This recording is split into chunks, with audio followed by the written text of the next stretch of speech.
When the white wolf forward, a silver tongue shell, his army of ashes. Toss a coin to your witcher, oh valley of plenty, oh valley of plenty, oh. Toss a coin to your witcher, oh valley of plenty. They came after me with my stuff full of seed, broke down my loot and they kicked in my teeth, while the devil's horns. What about podcast aioli? I like it. It sounds tasty. What about podcast Aote, like Richard Aote? I don't know who that Welcome, is. ladies and gentlemen, to the Stop Listening Now. Did you just say you don't know who I don't know Richard who Richard Aote Aote. is? Who's Richard Aote? The fuck is wrong with you? What's he in? Is it He's an Rose IT Tico? crowd, IT crowd, super popular British sitcom that Chris O'Dowd came from. Yeah. Or Terrible. you would probably most recently you would recognize him specifically just his voice though, because he was the droid pilot, I think is what he was in the Prison Break episode of The Mandalorian. Interesting. Yeah, that was Richard Aote. Interesting. Yeah. That's not what this podcast is about, though. Yeah, this podcast is about Welcome to Richard Aote cast. welcome to the Aote cast. I'm Richard, and this is Aote. God damn it. So bad. All right, so today on the Stop Listening Now Keep all that podcast, in. we are going to be talking about the complete season 1 of The Witcher. But who on are you? Netflix. Who am I? Like we said, I'm Richard Aote. We already went through this, Jamie. I'm Bobby. I'm Jamie. Hi. But yeah, The Witcher season 1. Spoilers On Netflix. right off the gate. Spoilers, man. It's on Netflix. You can't be telling people that. I know. I'm not gonna lie. I was talking to my but yeah, boss about the podcast one time, Oh yeah. and I told him what it's called, and he was like, "Oh, is that because like you guys say like, oh, and if you want to avoid spoilers, stop listening now." And I was like, "Nah, but that's way better. that's way smarter than we ever were." Yeah, we just both talk over each other as we try to warn people for spoilers, and then make fun of people if they listen to stuff and they haven't consumed said media before they listen to a podcast. Well, they are about all it. morons, so you know.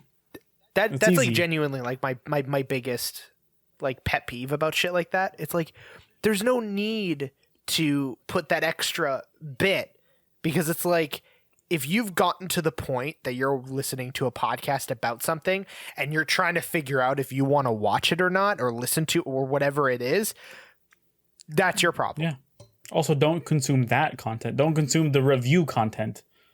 Yeah, don't. Do it after. Yeah.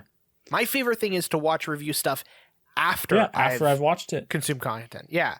Like I watched a season 1 breakdown of The Witcher after I finished it, and I was like, this is awesome. And they were pointing out stuff I didn't notice. It was fucking we're great. gonna be If way I better watched than that that beforehand, oh yeah, dude, we're going to be the best one. It's true. What are you fucking talking We're about? definitely not way too late on this one. Oh, not at all. Season 2's already out, and we're just doing Oh, season God.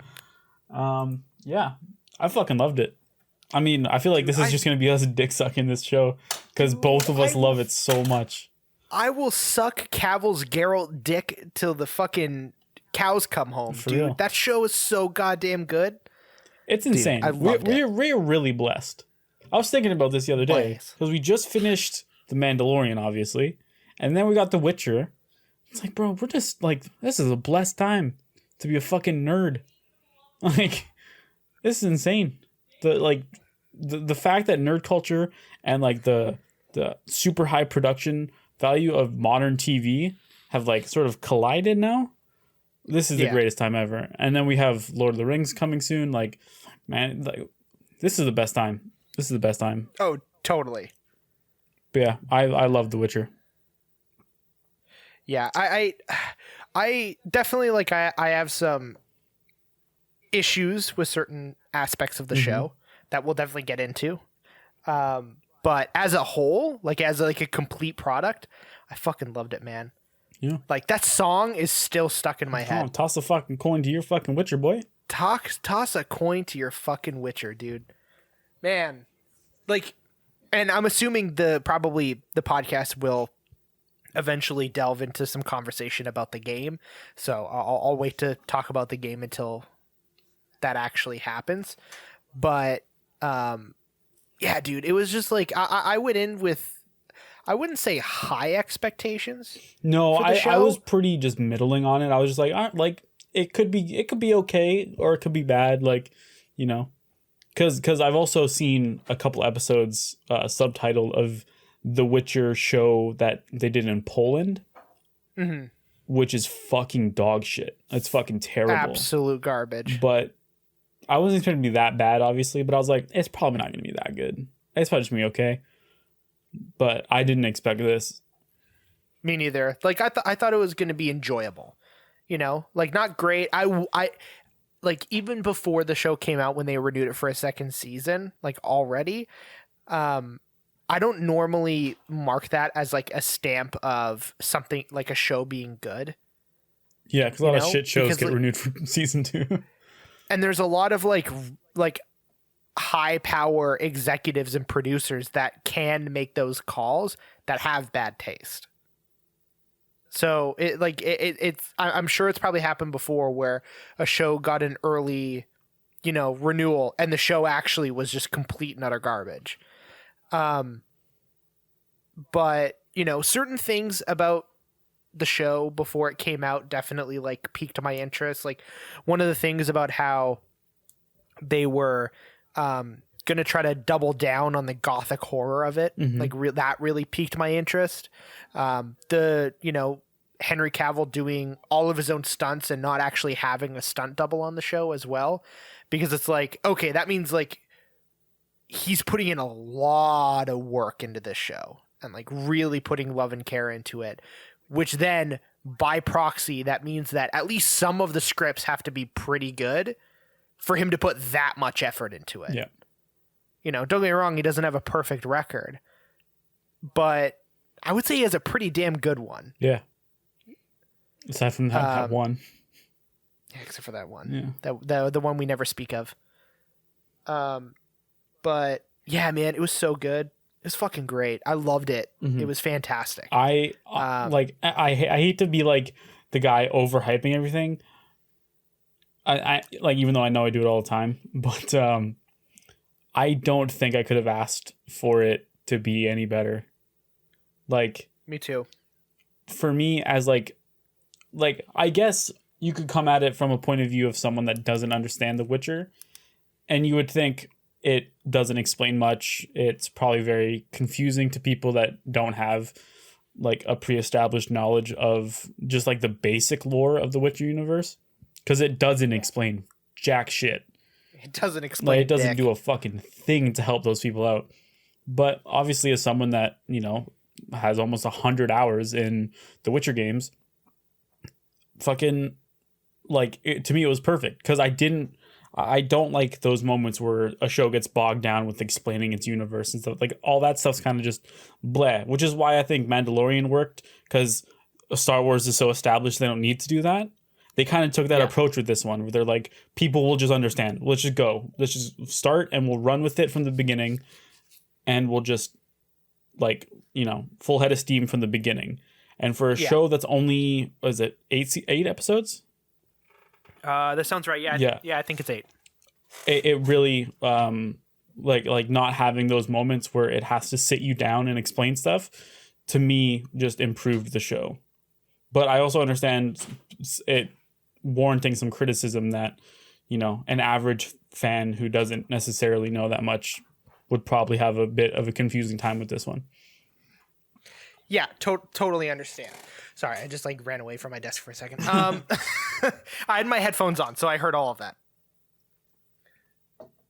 Sorry, what? Oh yeah, no, of course not. Yeah. Sorry, just talking to Paris there for a second. Yeah, I also did kind of like the fact that that it didn't really like explain much about the world at the beginning. Like, I can totally understand why that would be off-putting.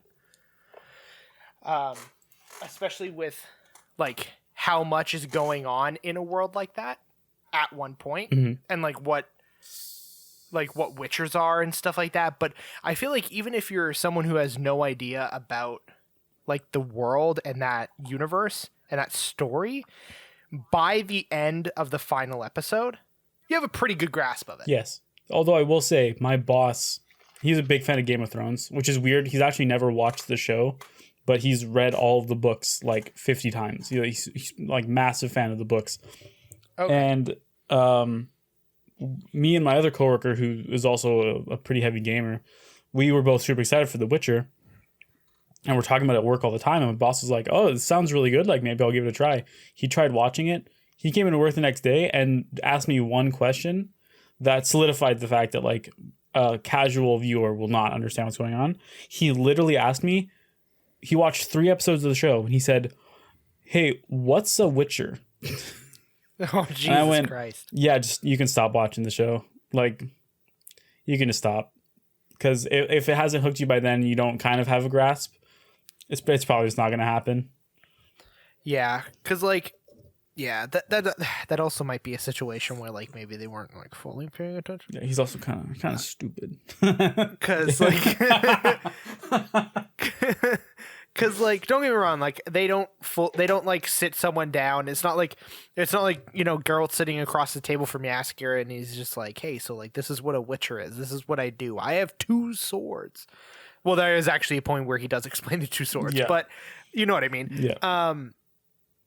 So, like, but I can totally understand. Like, it's definitely one where there was an episode that I had just on in the background. Like, I had it on my other screen on my computer, and I was doing stuff on the main screen.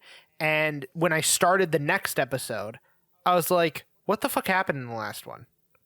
So I had to stop that one, go back, actually pay attention to it. And I was like, oh, this episode was, I don't know, super important. And it was the wedding episode.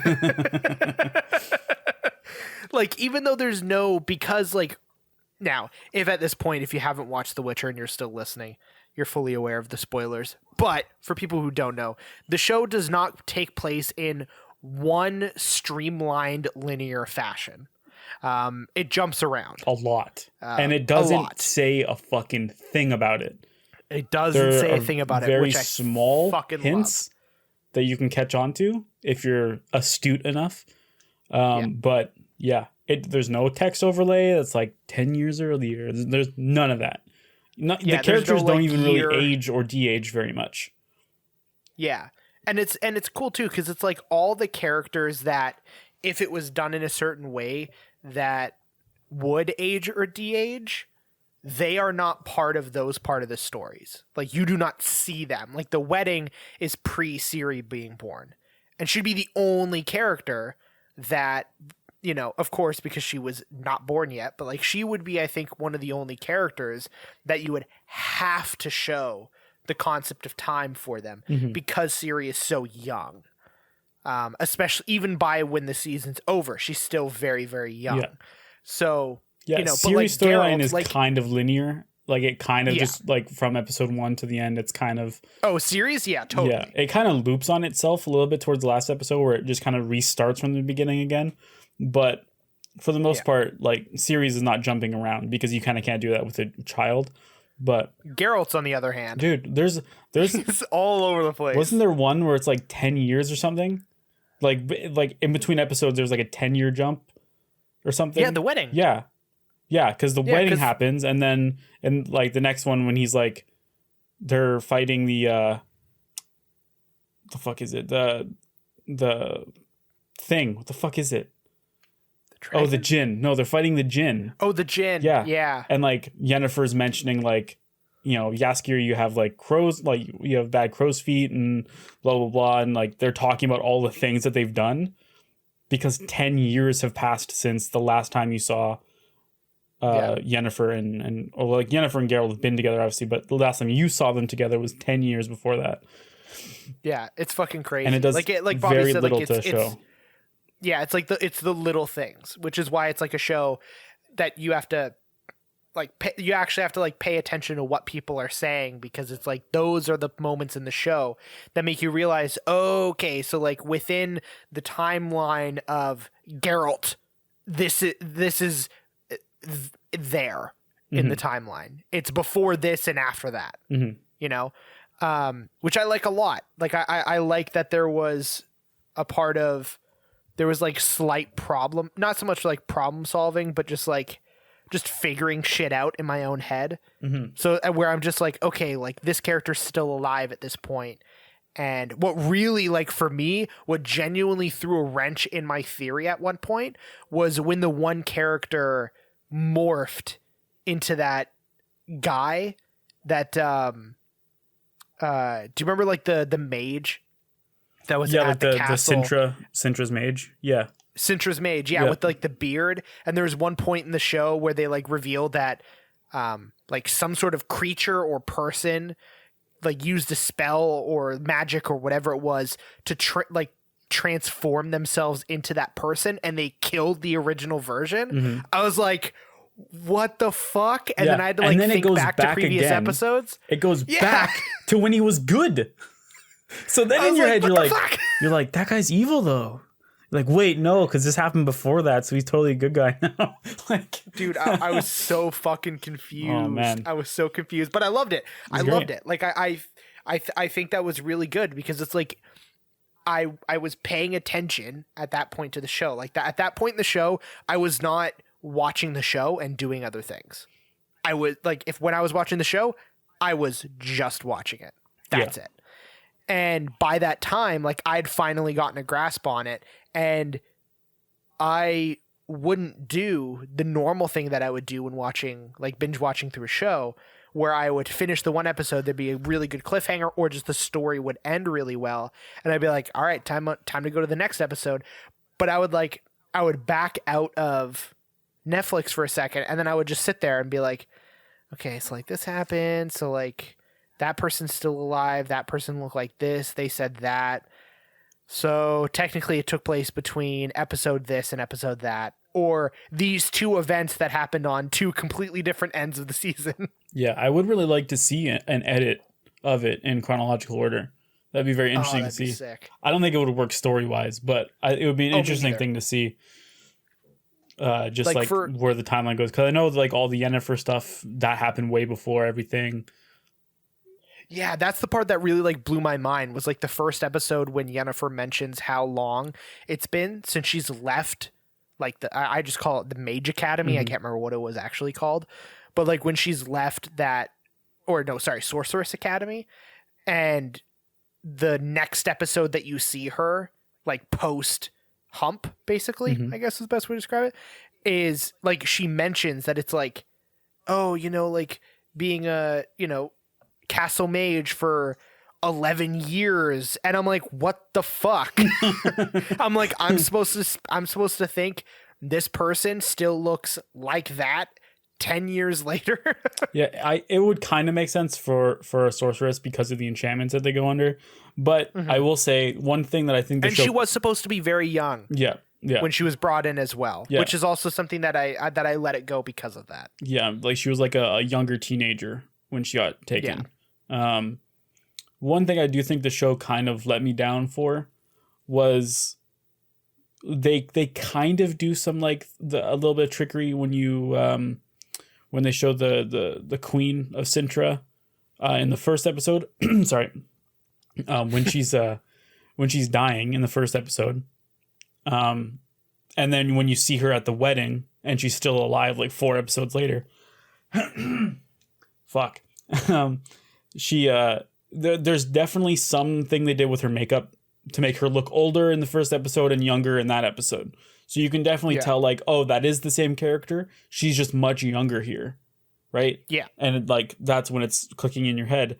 But specifically for Jaskier, I'm just going to call him Dandelion because he's Dandelion.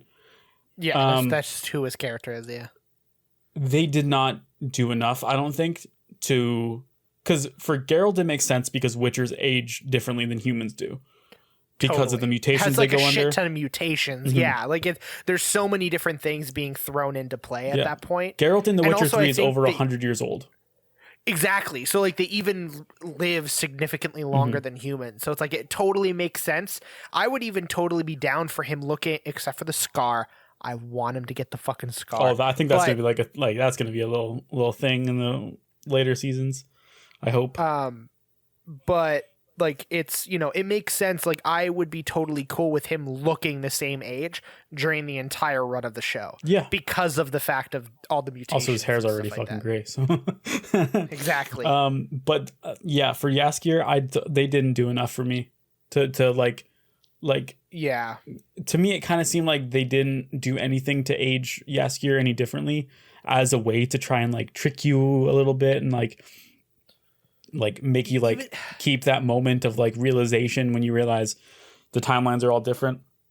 And even if it was like little things that you could explain it away, even if it was a linear timeline, something where it's like one episode he has a bit of a beard, or maybe for an episode or two he has like a mustache or a little bit of a different hairstyle, like something that shows like some episodes are taking place a little bit outside of the what at that point in the show you believe is a linear timeline of episodes, you know. So then by the time it does click in your head, oh shit, these are not linear, you can be like, oh okay, so mustache Jaskier was in episode 2 and episode 4, so they took place one after the other within, you know, the chronological order. So it's like I totally agree. I feel like with Jaskier they didn't do enough. The other characters, you know, I think they did a really good job with, you know, like there I said, wasn't like Yennefer. many crossover between like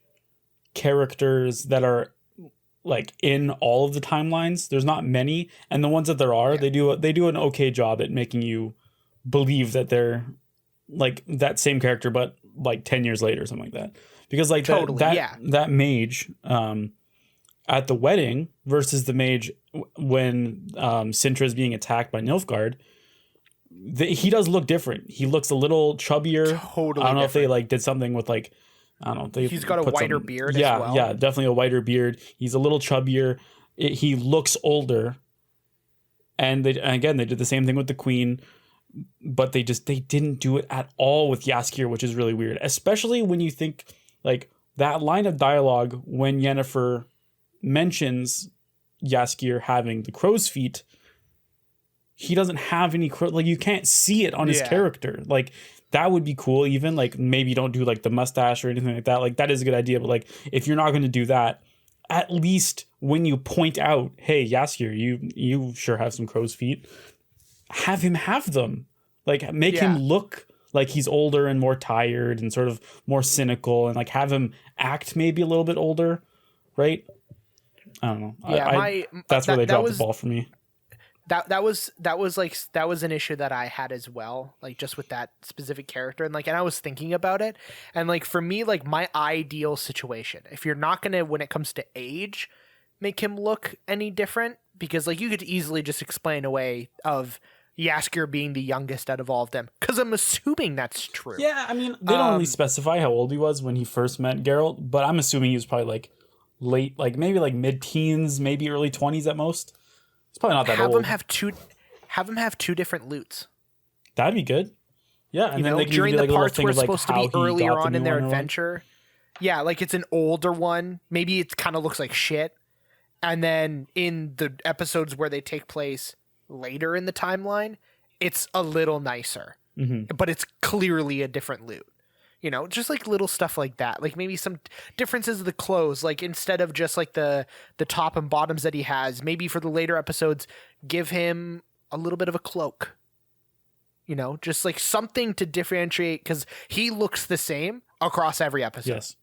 I don't think they did a single thing to change his character. I mean, I could be wrong, but like just from what I've seen, he doesn't look any different. He's the one I never noticed any difference in him. But positive side for that character. Oh, he's the best. he's easily one of my favorite characters of the show, and the actor who played Jaskier fucking killed it. Dude, he nailed it. My favorite like parts of the show are all of the scenes with him and Geralt just bantering. Mm-hmm. Those are straight fire. Every time it would cut to a part where it's just Jaskier and Geralt doing some shit, I was like, all right, this is going to be a treat. I know it. I know this is going to be a fucking treat. This is going to be hilarious. The fishing scene is probably my favorite scene in the whole fucking show. Oh, that's so It's a good. great scene. Yeah, I love Gasker's character. He's great. The actor fucking nailed it. So Yeah, I think another actor who just like absolutely knocked it out of the park was the actress who played Yennefer. oh my god, I think she fucking killed it, dude. She's I think she incredible. was amazing. yeah. And it was funny too because I like saw her face and I was like, man, I feel like I've seen her in something else before. And then I look her up on IMDb. I'm like, nope, I haven't, because she's had very little jobs. Yeah. But I'm like, I'm really hoping holy that, shit. this is a launching point for her. Me too. 'Cause she's I'd love to see fantastic. her in a bunch of other stuff. Yeah. Yeah, she's amazing. Absolutely. Honestly, I feel like everybody kind of knocked it out of the park. yeah, I can't really um, think of anyone that wasn't like didn't hold their weight really. Yeah, because like I saw some people, having issues or complaints about Triss, but I wouldn't say that my complaints originate from the actress who played Triss. No, Because I think she did a really good job. It was their usage of the character. yes, That's where I but that's had my also a issue thing with where you have to think like, this is still just season 1. They have plenty of time They're to just develop using Triss's her. character. Yeah, they're just using her just to like remind people. Yeah, hey, to me it kind of remember Triss is here. It kind of seemed a bit fan servicey having Triss there, but it also Yeah. makes sense. Yeah. And yeah, I mean Triss was kind of boring, but like also people forget Triss is pretty fucking boring. Like Triss is pretty boring. she's not like the most exciting character to be around in the games at all. Like I mean I haven't read the book, so I don't know if she's any different in the books. I imagine she's not because the games are very true to the characters. But there's a reason why every time I play through The Witcher 3, I tell myself, all right, this time you're going to do the romance with Triss. And then I end up not doing it, and I just fuck Yennefer anyways. Like, there's a reason why. I've never done the romance with Triss, because she bores me. But It's okay. I fucked Kira Metz and then I killed her. So no, I mean, what come are you on. gonna do, right? We all fuck Kira Metz. But yeah, her would be, I'd say Triss would probably be the only character that I think didn't really reach their full potential, but they got time to do it. Like even the girl that they got to play Ciri, she did a fantastic job. Oh, such a good fucking job. She killed it. There was some moments I kind of thought that the kid that they had play the an elf boy, he was a little iffy, but that's Oh yeah. he's a kid. It's whatever. Like it didn't ruin the show for me at all. Yeah, kid actors, it Mhm. happens, like I sometimes it works, sometimes it does. Sometimes you get a Stranger Things or It Chapter 1. Sometimes you get Phantom Menace. fucking pick a number. Yeah. Choose a number and we'll get a movie for you. Mhm. Like it's not perfect, but I also don't think that he was bad through the whole thing. Oh No, there were absolutely just not. there were just certain parts where I was like, that is definitely a kid acting. Mhm. Yeah, man. One of the things that like I really so I'm actually going to bring up something still totally 100% Witcher related, the show. Let's bring it back to an article that I know you also saw because we talked about it. I don't think we talked about it on the podcast, where it was a clickbaity article that came out. It was before season 1 had come out, but it was after some behind closed doors, like screenings and previews of like the first episode or two happened. And someone wrote an article basically along the lines of saying that like the choreography for the fighting in The Witcher, the Netflix series, Mhm. made the fight choreography in Game of Thrones some like looks like child's play, or like made it Yeah, look it was basically like old saying that people like fighting. yeah, with like sticks. Just like and another stones or shit something. on Game of Thrones fest. I'm Yeah. gonna throw this out there for the internet. Okay, are you sitting down, Bobby? I'm sitting down. Game of Thrones has easily on television. I don't want to throw in movie as well because I don't feel fully confident on saying that. But within TV has easily some of the best fucking fight set pieces and battle set pieces I have ever goddamn seen. Mm-hmm. And I will, Undeniable. to my grave, give Game of Thrones credit for that because it's credit they fucking deserve. Just because people don't like the final season or two doesn't mean that they have to shit on all the actual good stuff that the show did. Yeah, it's like look, season 8 of Game of Thrones, season 7 of Game of Thrones, season 5 of Game of Thrones are all supreme dog shit. Yeah. But this is also the show that, like, it's a show that gave us that the battle for Castle Black at the end of season 4. That's some of the fucking best battle scenes I've ever seen in TV or movies. Like, that's such a good fucking scene. Now, like, I think people kind of overrate the Battle of the Bastards, but it's still pretty good. It's still straight fire. And this show, I think Castle Black is better. Oh, absolutely. Castle Black's one of the best I've ever seen. But this show it didn't do any of that, which is fine. It doesn't need to. Which is good, and I actually liked that. Yeah, like they kind of had that one battle scene in episode 1, but it was kind of short, and like it looked okay. Like it looked pretty good. I'm not gonna lie, but it wasn't an important part of the story. And to be honest, I don't think a show about a witcher as your main character and like a sorceress as your secondary main character and a fucking little girl really needs those like big giant, set piece battles, right? Yeah. Because to me, what The Witcher did better than Game of Thrones was the like one-on-one combat. Totally. Right? That fight scene between who is that that character that he ends up like basically is like the final boss of the first episode, that woman that he meets. Oh, Renfrey, thank you. That was fucking great. That ending sequence between him and Renfrey fighting was amazing. Dude, some of the best like sword choreography I've seen. Like, obviously there are things that are better because they are more specialized in that stuff, but just in terms of like in a general, for casual audiences TV show, some of the best fight choreography for like just two people fighting. It was fantastic. And especially the scene before that where the nickname the Butcher of Blaviken Bay comes from. Dude, when he just mows down all those fucking dudes. Like, so I was like, dude, this show has me completely now. I will watch every episode of the show just because of that fight scene. I know they mentioned that where he was Blaviken, but for some reason it didn't click in my head. Yeah, the nickname. Where he was. Yeah. And the nickname.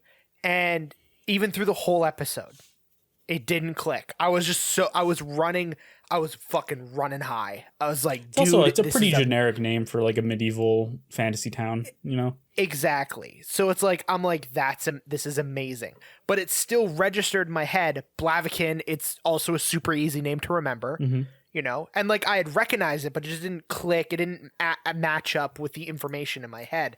But then in like an episode or two later, when someone refers to him as the Butcher of Blaviken, and it clicked in my head that the fight scene at the end of the first episode was him literally getting the nickname the Butcher of Blaviken, I almost fucking shit my pants. That's fine. It was like, so good. I freaked out. I was like, holy shit. I'm like, that's how he gets the name Butcher of Blaviken. I'm like, that's amazing. Like, that's so good. Like, and it was cool too, because it's like, it was just really, really good. Like, me remembering the fact that that's how that is him in the situation that gains him that nickname, even completely forgetting about that and just forgetting about it, it clearly showed that having that pre-existing knowledge didn't matter. Yeah. Didn't fucking matter whatsoever. That episode was amazing. That episode, I feel like, is such a great description, and the show as a whole, but specifically that episode of Show Don't Tell. I'll agree on that. There was so many moments, and there's never a moment during the entire show, unless it's Geralt trying to be intimidating, there's rarely ever moments of Geralt looking at someone and being like, you know what? I'm fucking awesome. Yeah. I am so badass. I could kill everybody in this entire room and I would barely be breaking a sweat, and then I would go bang some women in the back and I'd be Gucci. Like, there's never a single moment in the show where he does that, but there's people around him being like the Butcher of Blaviken, the White Wolf, he's a Witcher. That's Geralt of Riviera. Like, there's all these people around them talking about him, but he's like, I don't care about that. Yeah, He's like, I just care about coin. To me, like, that is the like best part. I wouldn't say the best part. It's one of my favorite parts of Geralt just as a character. And I really like the fact that they kept that so like intrinsic to the show. Like, they didn't want him to be like some like cocky, you know, smirking to people like, I'll fucking kill you, motherfucker. Like, they didn't do any of that. It's Geralt as he is in the Witcher lore. And yeah, that episode nailed it, because even as he's fucking massacring all of those dudes, he doesn't like make a little quirky comment. He doesn't do any of that shit. He just does it, and then he moves on with his fucking day. It's fucking amazing. Like, to me, the best part, the quintessential Geralt moment in that episode for me is when he's approaching that last guy. Right, he's mowed down everyone else, and there's the last guy. He's got like that cool weapon, and you think like, oh, like maybe this is gonna like, there's gonna be some sort of like, you know, some sort of challenge with this guy. Like, he's gonna fight him for a little bit longer, and Geralt doesn't say anything. There's no dialogue between them. They just start fighting, and Geralt kills him in like 2 seconds. Yeah, just mows through him like it's nothing. Like, you're supposed to think like they pace that as if he's gonna be the one that Geralt has trouble fighting. Yeah, because that's normally where they're placed. And they give him the cool weapon and everything, and they establish that that's the guy that's like talking shit to Geralt and like all that stuff. They do that perfectly. And like, I think I might just be overanalyzing such a small thing in the show, but honestly, the fact that they took that time to establish that character as, look, this is the asshole that Geralt hates because he talks shit to him, and like, oh, he's got the super badass weapon that's like super cool and could probably kill Geralt, and like, oh, he's killed everyone else, and now it's just the two of them fighting one-on-one, and then Geralt just fucking kills him, chops his fucking head off, and then he's just leaning up against a wall with his fucking head cut off. Dude, it's so sick. Like, but like, one of the things that I loved about that episode too is it's a really good representation of Geralt as a character, because like I don't know if it's mentioned at all in the video games. Like, I can't like I said, like, I never finished the main plot of the video games at all. But one of the few things of Witcher lore that I do know is that the mutations and how it was done on Geralt was basically a new process. Like, he's supposed to be a Witcher 2.0. He's supposed to be a next generation version of it, basically, which is also the reason why they portray him to be the best Witcher out of all of them. Also, why he's the only one that has white hair. Exactly. I mean, except for Vesemir, but that's just because Vesemir old as fuck. Old. But one of the big characteristics for Geralt is that even though he's this like non-stop killing machine, will do anything as long as he's getting paid right for it, there is a side effect, which is the fact that he has trouble not creating relationships with people, even though he doesn't want to.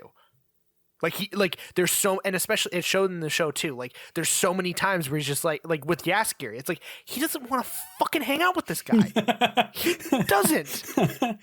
But he he's just annoying, does. and he's just fucking always getting in the way, but he loves he's them. Singing all the time.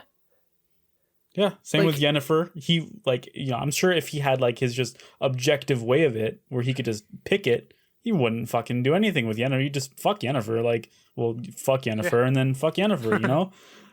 Yeah. So it's like, and that's one of the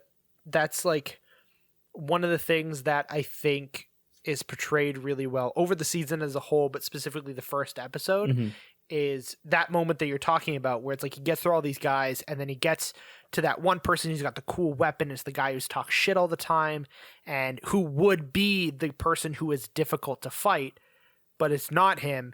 It's Renfrey, who is the only person out of those characters that he has a previous relationship with. Yeah, and he cares about her, and he doesn't want to kill her.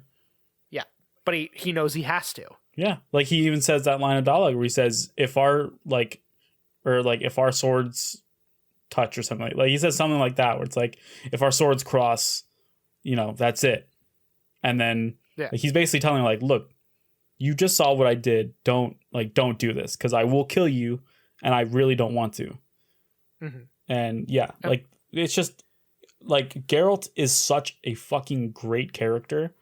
And this show is like, it's the way that they portray Geralt in the show, the way that Henry Cavill, like, his performance as Geralt and the script for all of his stuff, it's so good. And it's so like essential to his character. It's fucking amazing. And the first episode, to me, is the perfect encapsulation of that. Totally. 100%. Man, we apparently we really like this first episode. Yeah, I know. 40 minutes in, we're on episode 1. Let's what's your favorite episode? I would probably have to say episode 1, but then I'd probably also have to say the one where they fight the dragons, pretty fucking cool. That's pretty cool. The one where they fight the djinn is pretty cool. The wedding one's pretty, like, they're all really good episodes, but I'd probably say my favorite's probably episode 1. Even though there's no Yennefer, who is my favorite character. Mine's episode. I think it's episode 5. The wedding. The wedding episode. That was a good fucking episode. That's my favorite. I think mostly because that was the episode when it finally clicked in my head that the episodes weren't, at least like for certain characters, they weren't happening in linear order. There was a part, and I'm not proud of this. I didn't realize it until about 3/4 of the way through the episode. I thought maybe it was this weird thing where it's like, I was like, maybe just the actresses really look the same. And yeah, maybe it's like the daughter or something. Or maybe they're doing that weird fucking thing where it's like a really popular show, but for some reason they're reusing actors for some stupid fucking reason. Like whatever it is, it must be some sort of explaining away. And then as the episode was progressing and I was seeing more and more characters show up that I had seen previously in the first episode, during the Nilfgaardian attack, and I was like, oh, that's really fucking weird. And then the hedgehog guy came in, and the law of surprise, which we'll get into the law of surprise in a second. And that's when it started like clicking in my head where I was like, oh, I'm like, this must have taken beforehand. I'm like, that makes sense because that character was referred to as Ciri's grandmother. Mm-hmm. And I was like, okay, there's her daughter that looks a lot like Ciri. yeah, that's the thing. And I was like, maybe there's going to be some sort of reveal of like who the parents are, me being a complete fucking moron of the fact that they very clearly hired an actress that looks like the exact same actress who plays Ciri, but me and my Dumbo brain completely skips past that. And it was the moment when Geralt goes to leave and the hedgehog, now human guy, is like, I must repay you. And like they have that back and forth. And then he's like, the law of surprise. And Geralt's like, no. And the guy's like, no, the law of surprise. And he's like, okay, fine, I'll accept it. And then boom, the girl vomits. And I was like, oh, okay, that's Ciri's mother. Yeah. Like finally it clicked in my head. And I was like, oh, that's Ciri's mother. I'm like, oh, wait. Okay, well then that explains this. And that explains that of like previous episodes. And I was like, oh, Geralt's story isn't linear. Like a sick domino effect where it's all clicking in place. When I finally hit the moment in my head where I was like, oh, Geralt's story isn't linear. I'm like, oh, you know what? It's fucking sick. Yeah, fuck it. It's cool. Well, that's really cool. It is cool. I like that a lot. I am glad, though, that they're ditching that for season 2. Like, Me too. I definitely want just a more linear story of these characters. It works for the story that they were telling at that time. Mm-hmm. Yeah. It made sense. Yeah, the lead up to them meeting and everything, and yeah. Yeah, it coming all back around of like the reveal in the finale where it's like, oh my god, Geralt was in the castle that whole time. Yeah. Like that kind of stuff, like that reveal, everything making sense, it totally worked. But I also agree that like I'm really glad, like I'm totally down for, one-off episodes where it's like, hey, let's see Geralt on a job years ago where he meets a popular side character Who that then comes eventually back, shows yeah. up later on in the season. Yeah, like something like that. Like that I'm totally down with, but I'm glad that they're kind of getting rid of the jumping around, because I wouldn't be able to watch 2 seasons in a row of something like that. Plus that would I feel just be like too much for me. like after season 1 doing it, it would get old over time, you know, and it would just become a thing where like something's happening and like all that's in your head is just like, fucking wonder when this takes place. Like it would kind of get a bit annoying at a certain point. I would also feel like it'd be showing off. Yeah. It would be the writer showing off. Like it worked in the first season. Totally worked. 100%, no question. But if they continue to do it, they're like, "Oh, we got him with the first season. Let's do it with the second." And it's like, "No, don't do that. Don't do that. It worked for the first season." Yeah. That's Leave it alone. Yeah. That's like if Tarantino only made movies where the plot jumped around literally everywhere. Like his movies still kind of jump around like a little bit, but not as much as like Pulp Fiction. Oh yeah. Like, Pulp Fiction is constant, but it works for that movie. Just like But this. it wouldn't works work here. the same for but it wouldn't work for Inglourious Bastards, for example. You know, same thing for this. Yeah. But one thing I do hope for season 2 that I don't know why, but like I have this feeling that it was kind of lacking for this in season 1. I want more monsters. Yes. I want drowners. I definitely would like That's all them to I want. flesh out that part of the world again, because like both you and me like have, you know, since the show gone back, re-downloaded the game and started playing it again. And one thing that is a like definite like night and day difference between the world that the show shows and the world that the game show is the sheer density of monsters in the world. And there Also, wasn't very many in the show. Like there were some, and they were really well done when they were done. Yeah. Especially that fucking like the one that was like, it was like a devil that was stealing the stuff or something, and then it turned out it was just like a fucking weird goat man. That was awesome. Yeah, that was super cool. That was Real fucking quick, really cool. I really quick just want to throw this out there. This isn't directed at you specifically because I know you know, and I know we're both on the same page with this. But for people listening, just so you are fully aware, both Bobby and myself are 100% understanding of the fact that the show is not adapting the video games. Yes. And that they are adapting the books. We are fully aware of that. We are just using it as our only form of comparison. I've read a little bit of the books. I've read a couple of the short stories, and I recently started listening to the audiobook for one of the first full novels. But I have significantly more information based off of the video games than the books. So that's what we're just basing it off of. But just so people know, we're fully aware of the fact that they're adapting the books and not the video games. Yes. All right. Sorry. Keep going. I just wanted to make sure that was very preface. That's an important preface. Yeah. I know they're not making Witcher 3 The Wild Hunt, the TV show. Dude, imagine a season of Wild Hunt. Oh, though. bro. If they get to that point, I don't know if they will, but if they do, that's going to be straight fire. Dude. That's going to be straight fire.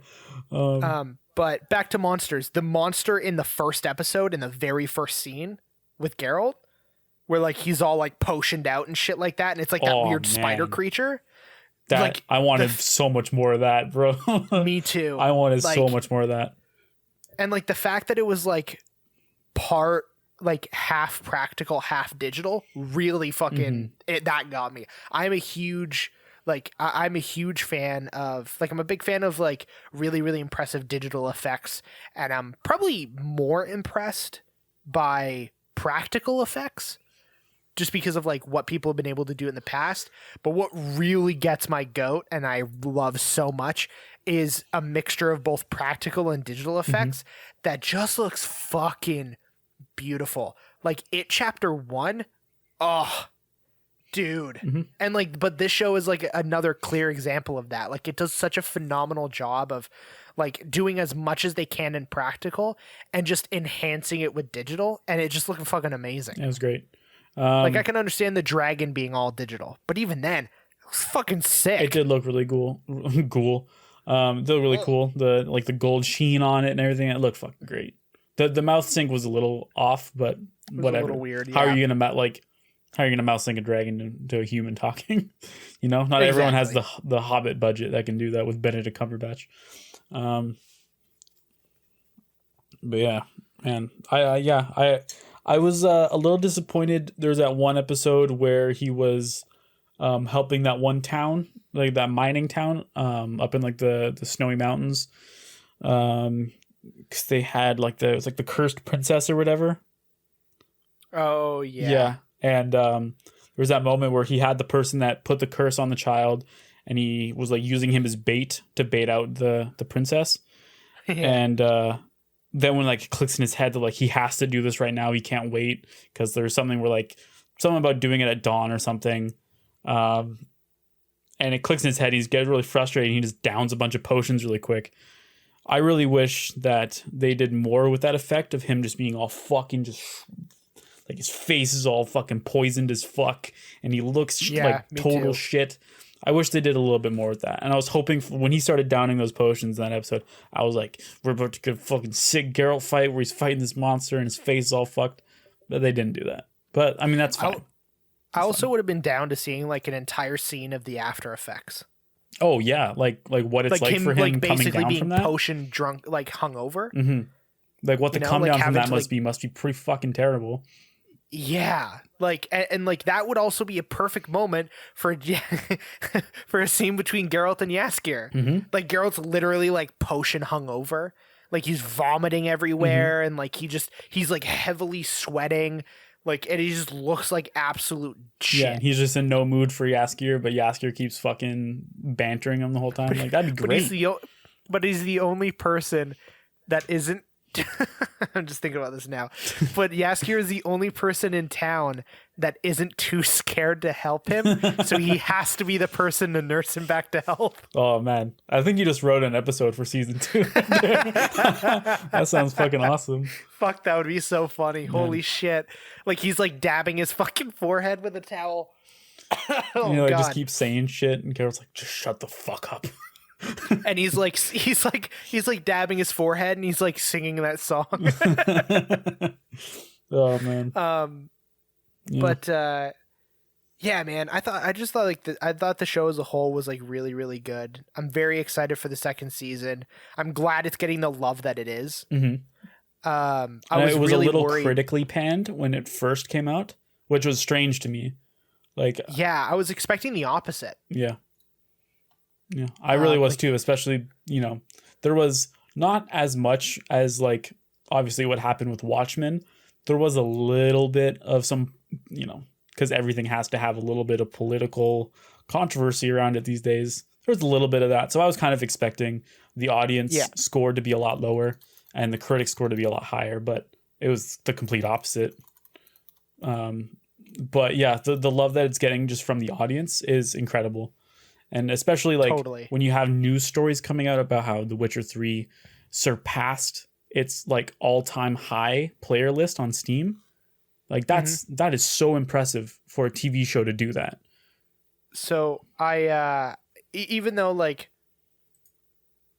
I feel like in the future we should have an episode where we exclusively talk about like review in general, like as a whatever. I'll talk to you about it after the podcast. Yeah, but anyway, like review culture and exactly. Yeah. So, I'm 100% on board with that because I've based on the small conversations we've had about this, boy, I got a fucking lot to say about that shit.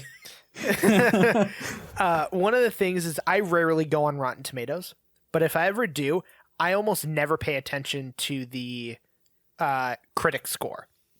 It's the audience score that I care about.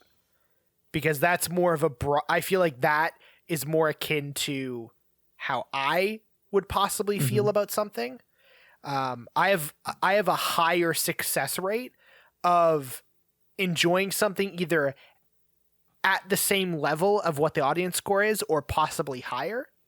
So for example, right now, the entire first season of The Witcher, critic score, 64%. Fuck off. I want you to guess what you think the audience score is. I'm gonna say like, I'll give it like a mid 80s, Yeah, mid to high 80s. 93. That's solid. Yeah, super solid. I like it way more than that, though. I'll tell you that. Oh, me too. I would probably give it like a 96 personally. I wouldn't say 100. Wouldn't say 100. But 96, like, easily. There's one thing that I gotta check, though. There's one thing I gotta check. Since we're talking about Witcher and it just works, is I want to see what else the fucking creator of the show has worked on.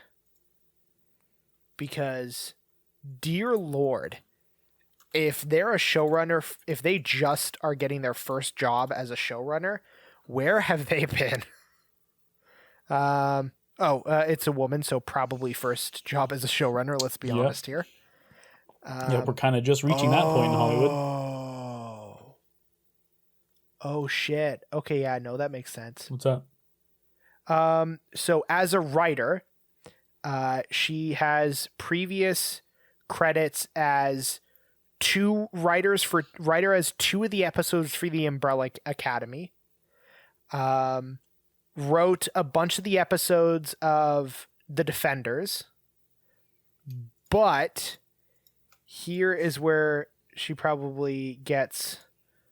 Oh, shit. Okay, so do you remember the Prison Break episode in Daredevil Season 2? Yes. She wrote that. Fuck.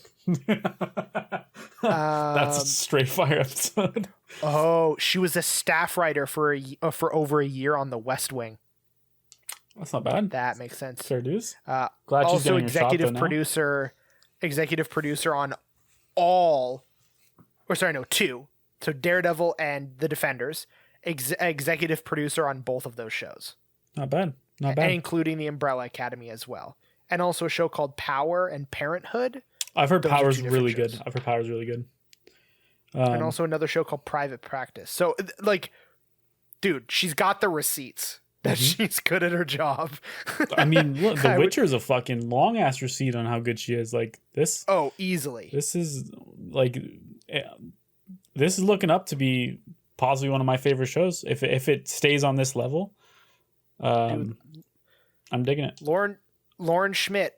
I know you're not listening, but if you're listening, creator of The Watchmen, dude, we got you. Whatever you do after The Witcher, I'm fucking in. Absolutely. No question. I'm in. Oh, sorry, I hit my cup on my mic stand. But yeah, man. There's a lot of really cool TV. I'll talk to you about that after the podcast. It's a potential future episode that we tweeted about earlier. So I guess it's not a secret. We might do a future Goop episode, which is kind of funny. I can't believe that's real. That little clip and that tweet you sent me, man, it's gonna be good too because I feel like with like the Mandalorian, Watchmen, and now this. I know we had Rise of Skywalker and the Star Wars deep dive in between that, which is kind of negative. But I feel like we're too positive, We gotta start clowning on some fools, and there's no one more deserving than Gwyneth fucking Paltrow. That's why I think our next episode should be our decade in review, because I know we're both gonna clash on a lot of shit, and it's gonna be awesome. Now we're getting to about an hour. Is there anything anything more you want to talk about The Witcher? I would like to talk about the very last scene in the last episode of The Witcher, because I know probably a lot of people that played the game will also probably feel this, but that last scene when Geralt and Ciri finally meet, it's showing you on screen the first time that they've ever met each other. And obviously The Witcher 3 does a very good job of establishing their relationship already. But obviously because it's the third in a series, which is also, sequels to many books that all have them as characters, there's a lot of history there. And just the fact that, spoiler alert, the moment in the game when you finally find her after like searching for her the whole game and like being worried about her well-being and scared that maybe she's dead, like all that stuff, when you finally find her in the game, like in my opinion, that is my favorite gaming moment in my entire life. Like I've never felt more of an emotional rush playing a video game than I did doing that quest when you finally fucking find her. And that scene between the two of them when they finally meet and they're looking at each other and she's all like, "Who's Jennifer?" And then it cuts. To me, like it didn't have that quite of an insane amount of an impact on me, but it definitely harkened back to that moment when I was first playing the game for the first time and I finally got to that part and I finally saw her, and like, man, it was really well done. The actress that plays Siri is really good, and they nailed that scene to me. And to me, knowing that at some point in the show, Geralt and Ciri obviously have to meet, to me as someone where like their relationship to me is like that's what The Witcher is about, is that. And I understand it's not like the main story of The Witcher over all of the books and all the games is not about that. But to me, that's what I want it to be about. That's my favorite aspect of the story. To me, that moment had to be perfect, and it was. And I have to give them kudos for that. Me too. Yeah, I totally agree. Like I think that was like a huge highlight in the entire show, you know, because it's like you have you know, basically at this point, because it's the end of the final episode, you have 8 full episodes of not just them searching for each other, but 8 episodes of, even though the episodes are not linear, there are still certain situations where they come so close. Yeah, like, and it even shows like when in the first episode when she's playing that game in the streets, and then she like turns to look at something when you don't know what it is.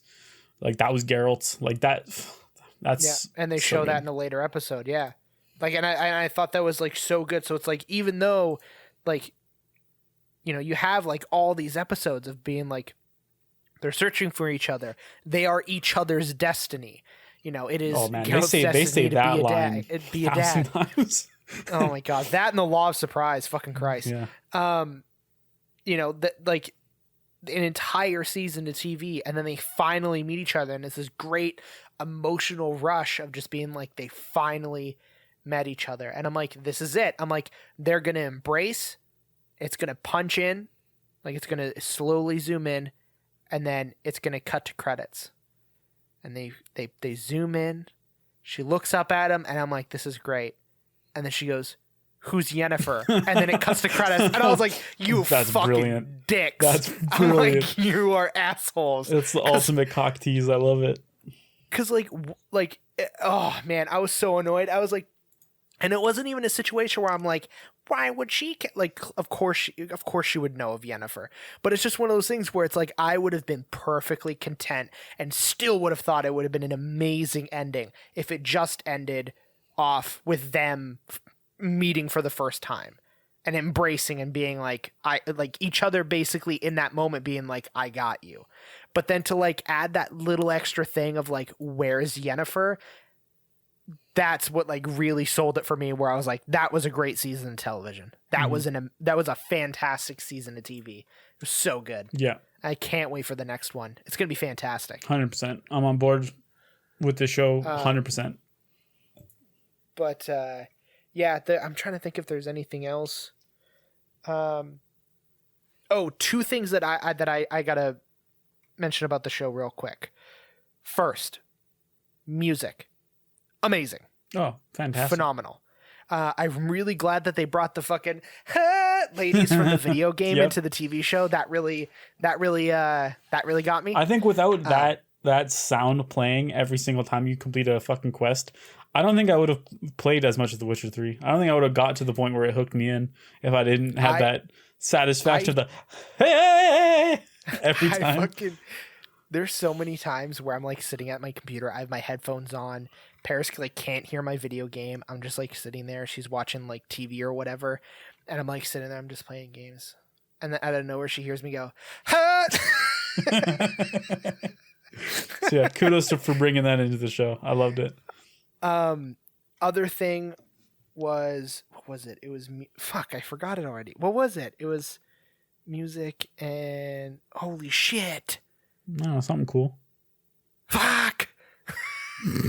Oh my god, it's gonna annoy me. I can't remember. Find out next week. Find out next week on Dragon Ball Z, where we're now 3 or 4 weeks past the release of Witcher. Yeah, I can't remember. I remember music was one of them. I feel like it was another. Oh, there we go. Got it. The title cards. Ooh. Title cards. I thought that was So good. like the entire show was like every single episode. I was like, once it wasn't until like the 3rd episode when I realized that each episode we're gonna have a different symbol on the title card, because like I recognized the fact that the first and second one were different, but I thought maybe it was one of those things where it's like the first episode it's that one because it's like the quote unquote pilot, even though I know it's not really how Netflix works, you know. But then once the 3rd episode hit and it was a different one, I was like, oh cool, they're gonna do a different one each episode, and like the symbol is representative of a big plot related thing for that episode. And I thought that was really, really cool. But then when the finale title card sequence started and the music that normally played during the title card, it was like a lot more like operatic. It was like a and fucking Kanye badass remix of it. It was fucking sick. And then it shows all of the symbols in a circle and they all start like melting into each other, and then it pans back and it's a reveal of it's Geralt's White Wolf Witcher symbol, and it just says The Witcher. I was like, badass. That was badass. bravo, dude. Fucking vo, dude. Amazing. I thought that was so cool. I was like, that's great. And that was such like a low key thing. There was no like, it was just like, hey, like symbol, like cool, like sweet, awesome. That's super dope. And then it was just like that nice little thing where it's like, oh, that's dope. Yeah. Like paying attention to the fact that they were all different. That of itself was worth it in the end.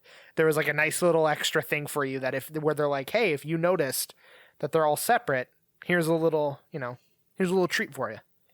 Here's a little biscuit for you right at the end. Here's a little White Wolf biscuit. All right. Dude, so good. Hell yeah. I personally, I don't have anything else to say about the show besides that it's fucking amazing. Yeah. Go watch it if you haven't watched it. Yeah, go watch Witch. Sure. It's great. Or watch the Vivitch. That's also good. It's also good. Also very good. Yeah. But do you have anything else to bring No, man. up? Just I'm excited to do our decade in review. That's gonna be a fun one. Definitely the one I've been looking forward to the most. It is one for Still doing my me. list. It's fucking hard. me too. Do you want to each do like a little hint to one specific thing in a certain category? Like for example, like just as like a hint for the listeners. Let me Google notes. Sorry. Like I'm pulling up my list here. So I have like a list. I started with movies first. And so like as a little hint for the people listening at home, 2012. So like basically how I was doing it is I went by year and I wrote down all the movies that I watched and liked that year and then whittled them down to 3. And then once the decade's over, I'm going to go through that list and pick my top 5. For 2012, my top 3, in no particular order, were Skyfall, Django Unchained, and The Dark Knight Rises for 2012.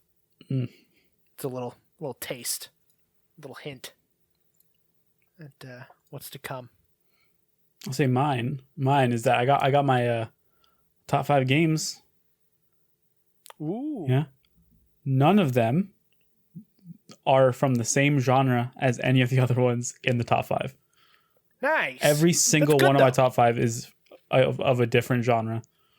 That's good though. Yeah, that means and I you didn't played even like a very didn't even intend to do that. I noticed that as I wrote it down.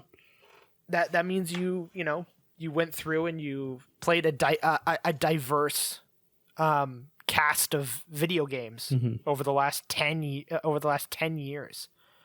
Jesus, 10 years, fucking Christ. That's crazy. You realize that this upcoming decade is going to be the decade that we turn 30? Don't I want to fucking say fucking that. die. Don't say that to me. I'm only bringing it up because a coworker brought it up to me earlier today, Man. and I was like, I want to fucking kill you. I brought this up to my boss. I mean, I know this is completely irrelevant to the podcast, but me and my boss are both pretty fucking heavy NBA fans. And I just pointed out to him that we are now in the decade that LeBron James will retire in. That's fucking banana sauce to me, bro. I've never in my life watched the NBA without LeBron James in it. Because I've never in my life heard the term banana sauce. Saucy banana. No shit. All right. We should wrap up the podcast so we There we can go. talk about podcast stuff off of the podcast. I'm gonna poop first. Yeah, I'm gonna go say goodnight to Paris first Right. as well. I will also All say right, again. so thank you for listening to the Stop Listening Now podcast. Normal stuff as usual. You can follow us on Twitter. Write and review us on iTunes. Anything needed, it will be in the podcast notes, including links. We should also probably announce that we will, going forward, be uploading on YouTube. Oh yeah, we're going to be uploading Yeah. on YouTube. Every episode for the podcast comes out on Mondays, the audio. And how it's going to work is the video podcast will be coming out on Wednesdays of the same week. So basically there will be like a really quick, like rapid succession of episodes coming out in like a couple day span, just to make sure that we're up to date on the YouTube channel. But yeah, we'll be on YouTube. Also a link in the podcast notes for the YouTube channel as well. I don't think at the moment we don't have any plans for anything else to go up there. I'm not really thinking about that at the time. I'm just focusing on the podcast itself, trying to create a base for us to have. But if there is anything video related outside of the podcast, that is the both of us, it would go up there. But we're not like, this isn't an announcement. Yeah, for we're not anything like coming up because solidifying. we don't plans have to do anything. that, but Yeah. video making is But, something I have recently been planning on getting back into. So who knows? Me Who knows? too. All right. Well, thank you for listening to the podcast. We'll see you guys You may next time. stop. Toss a coin to your witcher, oh valley of plenty, oh valley of plenty, oh. Toss a coin to your witcher,